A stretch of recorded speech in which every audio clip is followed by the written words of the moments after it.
তাদের মাদ্রাসাগুলো মাজারের পড়া মুরগির টাকা দিয়ে চলছে, যেটা সম্পূর্ণ হারাম। শুয়োরের মাংসের সঙ্গে আল্লাহ কোরআনে তুলনা করেছে। মাজারে পীরের নামে, কবরের নামে, গাছের নামে যেগুলো মান্যত করা হয় পীরের নামে, সেই মুরগির মাংসগুলোর সঙ্গে আল্লাহ শুয়োরের মাংসর তুলনা করেছে। যদি বলেন কোরআনে কোথায়? সূরা বাকারায়, ইন্নামা হাররামা আলাইকুমুল মাইতাতা ওয়াদ-দামা ওয়া লাহমাল খিনজির ওয়া মা উহিল্লা বিহি লিগাইরিল্লাহ। প্রবাহিত রক্ত, মরা জন্তুর মাংস, শুয়োরের মাংস আল্লাহ ব্যতীত অপরের নামে উৎসর্গ করা জিনিস তোমাদের জন্য হারাম করা হলো। কেউ যদি বলে আমার ছেলে হলে দাতা বাবার মাজারে পাথর চাবড়িতে একটা মুরগি দেবো, সেই মুরগিটা 1000 বার বিসমিল্লাহ পড়ে জবাও করলেও হালাল হবে না। আরে শোনো, আমি উত্তর দিচ্ছি। পবিত্র কোরআনে আল্লাহ পাক বলেন, ওয়ামা উহিল্লা বিহি লিগাইরিল্লাহ, যেটা আল্লাহ ভিন্ন অন্য কারোর উদ্দেশ্যে জবাই করা হয়েছে, এটা অর্থ নয়। এর অর্থ হলো যে পশুটা অন্য কারোর নামে জবাই করা হয়েছে। আগেকার যুগের কাফেররা, মুশরিকেরা যখন কোন পশুকে কাটতো, তারা বলতো বিসমিল্লাহ, বিসমিল উজ্জা, মানে বুত মূর্তিগুলোর নাম ছিল, ঠাকুরগুলোর নাম ছিল লাত, উজ্জা, তো তারা বলতো বিসমিল্লাহ, বিসমিল উজ্জা, এইভাবে জবাই করত। তো আল্লাহ ওই ব্যক্তিদের উত্তরের জন্য কোরআনের আয়াত নাজিল করলেন যে যারা মূর্তিদের নামে জবাই করে ওই পশুগুলো হারাম। এবার আমি আপনাকে বলি, আমরা যখন জবাই করি বলি ইয়া খাজা, কি গো বলি?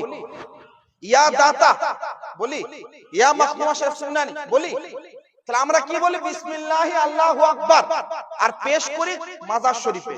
তো মাজার শরীফে উপস্থাপন করি আল্লাহ ওয়ালার দরবারে উপহার দেওয়ার জন্য।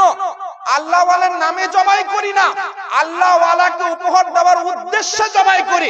এই বোকাকে কে বুঝাবে? উদ্দেশ্য আলাদা আর কারণ নামে জবাই করা আলাদা। জবাই হয় আল্লাহর নামে আর পেশ করা হয় আল্লাহ ওয়ালার দরবারে। इस फर्क को समझना होगा।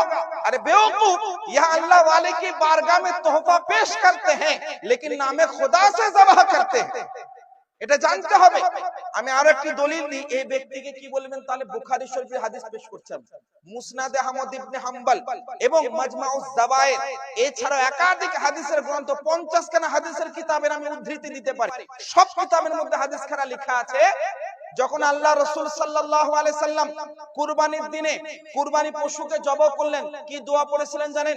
জবাই করার পরে আল্লাহুম্মা তাকাব্বাল মিন্নি ওয়া মিন আলি মুহাম্মাদিন ওয়া মিন উম্মতি মুহাম্মাদ, মানে হে আল্লাহ, আমি কুরবানি পশুটা পেশ করলাম মুহাম্মদের তরফে সাল্লাল্লাহু আলাইহি সাল্লাম, মুহাম্মদ সাল্লাল্লাহু আলাইহি সাল্লামের বংশের তরফ থেকে এবং মুহাম্মদ সাল্লাল্লাহু আলাইহি সাল্লামের উম্মতের তরফ থেকে। তাহলে এই মূর্খ, গন্ডার, জোকার, কমেডিয়ান, অ্যাক্টর ব্যক্তিকে কি বলবেন? তাহলে নবী মুস্তাফাও কি শিরক করেছেন? নাউজুবিল্লাহ। নবী মুস্তাফা আল্লাহর নামে জবাই করেছেন, কিন্তু পেশ করেছেন কার তরফে? নিজের তরফে, আল আওলাদের তরফে এবং আমাদের প্রত্যেকের তরফে জবাই করেছেন। তাহলে জবাইটা আল্লাহর নামে হয়, উদ্দেশ্য আলাদা থাকতে পারে। তদ্রূপ আমরা আল্লাহর নামে জবাই করি এবং খাজা গরীব নওয়াজের উদ্দেশ্যে, তোহফার উদ্দেশ্যে আমরা উপস্থাপন করি। আরেকটি দলিল, কোরআনের এই আয়াতে ওমা উহিল্লা বিহি লিগাইরিল্লাহ, এই আয়াতের ব্যাখ্যায় আমি 100 খানা তাফসীরের কিতাবের নাম নেব, কিন্তু এই নাম নেওয়া একটা ভিডিওতে সম্ভব নয়। কয়েকটি মুখ্য কিতাবের নাম দিচ্ছি, যেমন তাফসীরে জালালাইন, তাফসীরে কুরতুবী, তাফসীরে নাসাফি, তাফসীর ইবনে কাসির, তাফসীরে রাজি, তাফসীরে বাইজাবি, তাফসীরে জামাল, তাফসীরে খাজিন, একাধিক তাফসীরের মধ্যে লেখা আছে ওয়ামা উহিল্লা বিহি লিগাইরিল্লাহ, এর মানে হচ্ছে ওয়ামা দুবিহা আলা গায়রিল্লাহ, আই ওয়ামা দুবিহা বিইসমিল আসনাম। এর মানে হয় যে পশুটা মূর্তির নামে বা আল্লাহ ছাড়া অন্য কারোর নামে জবাই করা হয়, ওই পশুটা হারাম হওয়ার কথা এখানে বলা হয়েছে। তাহলে কোথায় কারণ নামে জবাই করা আর কোথায় আমরা খাজা গরীব নওয়াজের দরবারে উপস্থাপন করে উপহার স্বরূপ, এইটার সঙ্গে মিলাচ্ছে, বুঝতে পারছেন? মানে যে আয়াতটা মূর্তিদের নামে, মূর্তিদের বিরোধিতার জন্য নাজিল হয়েছে, ওই আয়াতটাকে আল্লাহ ওয়ালাদের সঙ্গে যুক্ত করছে। মানে কত বড় মূর্খ, কত বড় জোকার, বুঝতে পারছেন?